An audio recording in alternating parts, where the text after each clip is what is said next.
We're going to start right away without any introduction by finding a niche. When you manage to recruit a model and you start working with her and exchanging with her, you need to know from the outset how you're going to market her, how you're going to promote her, what your target is, and so on. You're going to target a particular niche. How do we do this? First of all, we look at ethnicity, skin color, origins, and so on. That alone is a niche. There's a niche for burettes, a niche for black chicks, a niche for Caucasians, etc., Asians, and so on. Then you'll see the physical aspect. It's going to be age, it's going to be hair color, it's going to be all the other details like whether she's muscular, whether she's flat, etc. Big buttocks, big breasts, etc., etc., etc. So it's all about looks. So the ethnic niche and the physical niche in the end are niches that will be fairly simple to promote since they're niches that will be directly promoted by the model. Then there are the niches you'll have to develop with your models. In fact, these niches are going to require a bit of storytelling and will really make people want to discover your model. And that's what's going to differentiate it from other models that are just good, in fact. So there you have the business niche. It can be anything and everything, really. And then you've got the passions. And in fact, the more you move towards passions, the more you'll ultra niche yourself, differentiate yourself from the masses, in fact. And that's what's important, is to differentiate yourself from the mass, to say to yourself, fuck, I'm really dealing with this type of model here. I'm dealing with a secretary, etc., etc. So really, the important thing is to differentiate yourself from other models who are in fact just beautiful or good. If your model is beautiful, if she's pretty, if she's presentable, if she's good, etc. And on top of that, she's telling a story thanks to a profession or a passion, it's the perfect cocktail for making maximum money. So let's move on to the profile photo, banner, and bio. Here, it's important to remember that you need photos of the highest possible quality, and that means high quality only. There needs to be a touch of personality in the bio, profile photo, and banner. You need to highlight your niche. So here's an example from Nina Aircut. Nina Aircut is a model who broke through on TikTok. Honestly, I think she was a real hairdresser to begin with because she really tells a good story around that. And on top of that, there are tools, etc. There's a real decor. Well, yeah. Here, she's highlighted her niche on her profile photo, on her banner, but also on her bio and also on her offer, as you can see. So there you have it. You're showing off all your assets without getting naked. So here we can see, for example, on her banner that she's shown her buttocks and her tattoo on her buttocks, but she hasn't shown herself naked. That's really important. Of course, you can update yourself depending on the period. For example, when it's Christmas or when there's the World Cup, etc. You can spice up your model by putting on, say, a soccer jersey or, I don't know, a Christmas boudet if it's Christmas, etc. The same goes for the bio. You can modify it according to the time of year you're currently in. The bio should be personalized, funny, and sexy.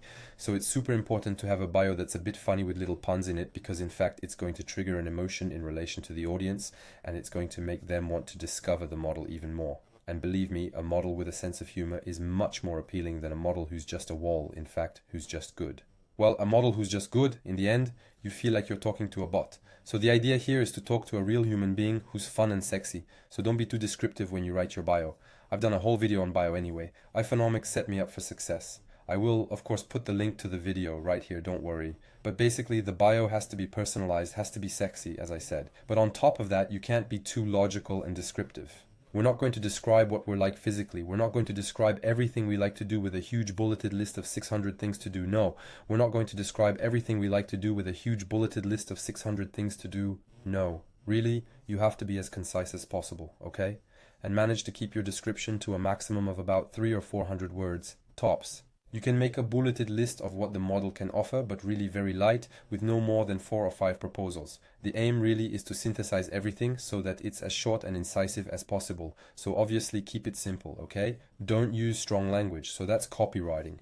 Make it sound as if you're actually talking to someone at a bus stop, someone in front of you, and so on. It has to be easy to understand, use everyday words, etc. So for that, nothing could be simpler, in fact, when you're writing your bio or when you're writing, for example, a PPV. Well, we'll see about that later. But when you're writing your bio, well, pretend you're describing your model to someone in front of you and pretend you're trying to make them laugh a little bit and also get them excited, you know? So really, just put yourself in the model's shoes, really, and put them forward sympathetically. Above all, don't put up a privacy policy like I've seen on some Onlyfans or Mime accounts. Frankly, I find it hyper counterproductive. Why is that? Because when people see it, it actually creates anxiety. Everyone gets anxious when they see a privacy policy somewhere. There's a lot of language, a lot of paving stones, a whole legal procedure behind it, and so on. And that's hyper anxiety inducing, and anything that's anxiety provoking unfortunately makes you cringe, and that's it. So obviously you don't want to set that up. Obviously your goal is not to get your audience all worked up. So now we're going to move on to something that's often done and that I find aberrant, and that's account sharing. In fact, share for share. This is the worst thing you can do in terms of marketing on your Onlyfans.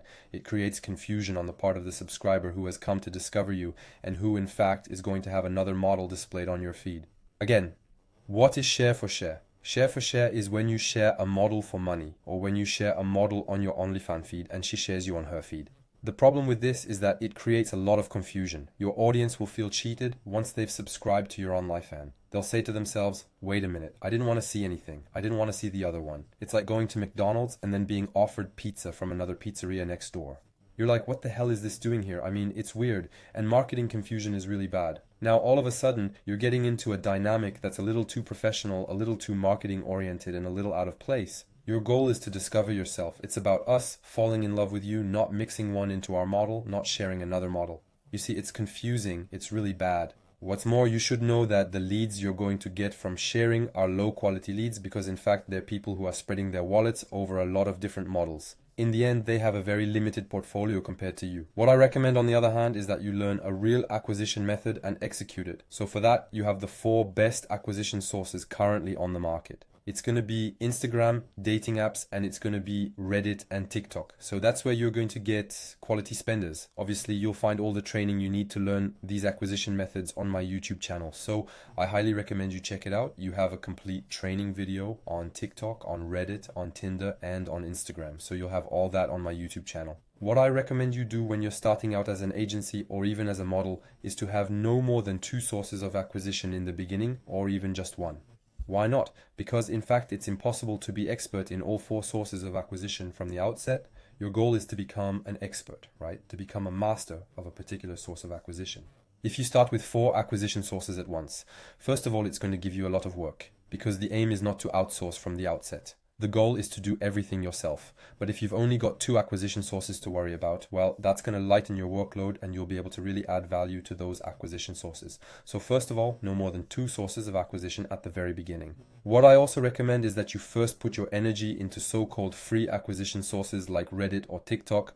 Don't rush right away into expensive acquisition sources like Letting App or Instagram because that's a real pain in the ass. And on top of that, if you don't have the resources to do it, you're taking a colossal risk. Next, let's talk about the OnlyFans feed. So first of all, be regular when you post on your private media, because if your subscriber ever subscribes to you or even before subscribing and discovers that you publish just one media every month or one media every week, he's going to say, but wait, actually the chick isn't regular at all. I don't really want to subscribe. I don't really want to offer her money because in return, I'm not going to get much new stuff. You see, the important thing is to be hyper regular when you publish. So at least 1 piece of media a day. When I say media, it doesn't have to be just photos. You can publish videos, you can even publish vlogs or even vocals. The idea is to make your OnlyFans feed or meme come alive. Then, when you make photos or content for your feed, you mustn't include any nudity, okay? Even if it's a paid account, you don't care. Even if it costs $20 a month, you don't care. No nudity, no direct porn. Put only underwear, put only hot, or put only pictures with little emojis that censor nipples or sex. Why would you do that? In fact, when you want to offer or sell PPV to your subscribers, these guys will immediately say to themselves, wait a minute, I've already seen porn, I've already seen nipples, I've already seen your sex for free. Why would I pay now to see all that? And that's where the mistake lies. Only reserve the nudity for the PPV that fans are going to buy from you. Of course, when I talk to you about media, when I talk to you about vlogs, etc., you can also do story time. It's going to create a certain closeness with your audience. So I'd strongly advise you to do that. Next, you have 2 ways of monetizing without showing nudity on Onlyfans. So you can monetize the feed with a tipping objective like I've put there, for example. Or for example, you can put here 200 euros as a goal and you can put an offer that will only be a free PPV for each donor. See what I mean?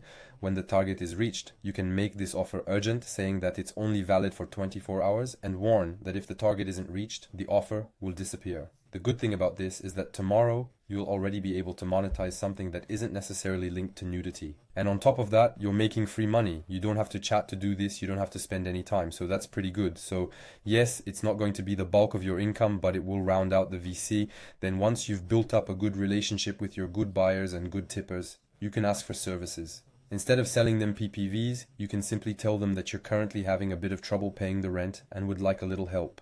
Normally, if you have a good relationship with your good buyer or with your Spenders, at which point the guy will give you a small tip or a bank transfer, it's up to you. The same goes for when, for example, you found a nice dress, I don't know, in a store, or even when you send him a dress and you say to yourself, I'd love to buy this dress, but unfortunately, I don't have the money. There's a way for the guy to do the same to you, a little tip or transfer, etc., so that you can buy this dress. And in fact, when you do that, you're maintaining a relational rather than a transactional process with these people. And it's really important to enter into a relational dynamic with good buyers, because that way they'll offer you money for free. And on top of that, even for them, it's much more comfortable psychologically to say to themselves, well, I helped him, didn't I? I didn't just buy him a naked wing PPV, I actually helped him, I helped my girlfriend. That's what the guy's gonna say in his head. And in connection with all this, I've put together a complete training course on chatting that's really important to watch before you start on Unifan or Meme. Chatting represents a big part of your income, so it's important not to neglect it, okay? And it's where you're really going to maintain a close relationship with your buyers, with your subscribers. So watch this video, I'll link you directly to it. Then there's copywriting. Copywriting comes into play when you send out your PPVs. So when you send out your PPVs, you can also send a bio below the PPV to explain what it is. You'll absolutely have to remain as mysterious as possible, but you also need to arouse curiosity without being too descriptive. So basically, to do that, you're going to use stories, right? You tell stories. What I'd recommend is that you go and look at porn without feasting, of course. Stay focused. But what you can do is go and watch porn and see all the possible scenarios you can come up with for your model. And don't forget that porn scenarios are generally very good scenarios because they're designed to get people to watch. So don't hesitate to draw inspiration from all that. Obviously, use your niche to create stories. So the most important thing with all this is to stand out from the competition. So that's why we're setting up stories, and that's why we're going to use our niche to really stand out from the chicks who are just good and who will just in fact send a PPV with a description, we'll say, of their body, etc., of what they do from A to Z. So our aim is really to create a story, to take the audience on a journey, to make them curious. That's all in my video on chatting, so I've really given you the perfect training for that, and I recommend that you take a look. Then we'll talk about the script.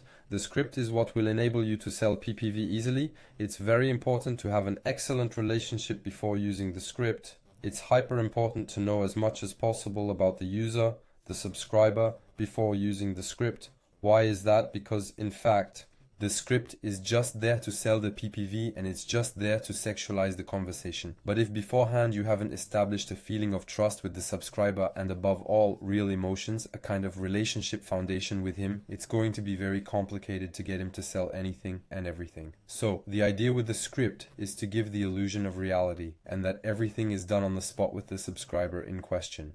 First, of course, you have to make the subscriber vulnerable. As I said before, with techniques like sexual push and pull, so all this, obviously, I recommend you go and see my video on chatting. It's all there. You have to apply these psychological techniques first before you do your script. It's really important. So when you're doing your script, really, you need to use a story, plain and simple. It can be the Netflix and chill, it can be the story in the bed, it can be in the parking lot, etc. So you use an ecosystem beforehand. You structure your content, for example, with 2 or 3 photos at the start, 2 or 3 photos of your model rather dressed up, then 2 or 3 videos of guests a little dressed up, but also a little nude, and then you do 3 or 4 clearly hardcore videos, which are pretty hardcore. And then you finish with a thank you video or a photo where you see the model naked, being satisfied, etc. The idea with this structure is simply to make sure that you've got all the information you need. The idea with this structure is to sell as much content as possible in a row to your subscriber. And in fact, the guy will buy that content without realizing it. And that's why the script is so powerful, because it takes the subscriber on a journey through a virtual porn movie with you. It's a very powerful process, and I strongly recommend that you use it. When you set up your script, it's very important to modify what you write each time in relation to all your subscribers. Let me explain. You're going to structure your script, i.e., you're going to put media 1, media 2, media 3, media 4. It's very important not to use the same sentences every time for each subscriber. It's very important to rewrite everything each time, but to keep this structure. You have to keep the same structure, but rewrite everything. Because if you keep the same structure and the same text every time, it's going to show. The idea is to personalize the conversation so that it feels natural when you do it. You keep the structure, but you modify the text each time to personalize it for the subscriber. What you can also do is set up several different scripts according to the different fantasies of the subscribers, right? So you can make a special food script, a special boobs script, a special ass script, a special fellatio script, and so on. You've got lots of different sexual niches that you can emphasize in relation to the script. On my Telegram, I've given you a script you can use. So this is an example of a script, of course, but at least it gives you an idea of the structure you can use. And then you can use it as inspiration for other scripts, etc. So that's all in my Telegram. I've put the link in my YouTube bio. When you apply the script, you can actually increase the price of the PPVs as you go along. The first PPV you send out will be priced at €2 to trigger that buying dynamic that the spender doesn't have at the very beginning. Because when someone arrives on Unifan, he's in no mood to spend money. When you offer them a PPV for $10, it's a lot easier than when you offer them a PPV for €80. So PPV at $10 at first, then 25, then 40, then 60, then 80, then 110, then 200. And in fact, over time, the guy doesn't realize that he's spending so much money because it's gradual. And if ever the guy from one PPV to another says to you, yeah, no, but here on the other hand, you're raising the prices too much, that's okay, you lower them a little, but you still have to deal with the spender you're dealing with. So at first you tell him clearly that no, because your body has a certain value, it's your nudity, etc. You try to force them to keep that price. But if you see that the person simply can't spend that kind of money, you adapt. You'll look nice to the subscriber as well. And that's it. So I've pretty much covered the 7 secrets you absolutely must know before you start OnlyFans and to succeed on OnlyFans and on Meme. Check out my YouTube channel where you'll find loads of comprehensive guides to acquisition sources, chatting and so on. So go ahead, take a look. And don't hesitate to go to my Telegram to pick up the free script I've put on the chatting section. Hyper important, hyper powerful. Don't hesitate to like the video. Don't hesitate to share. Don't hesitate to subscribe. It makes me happy and it helps me climb the algorithm. I wish you an excellent evening. See you soon.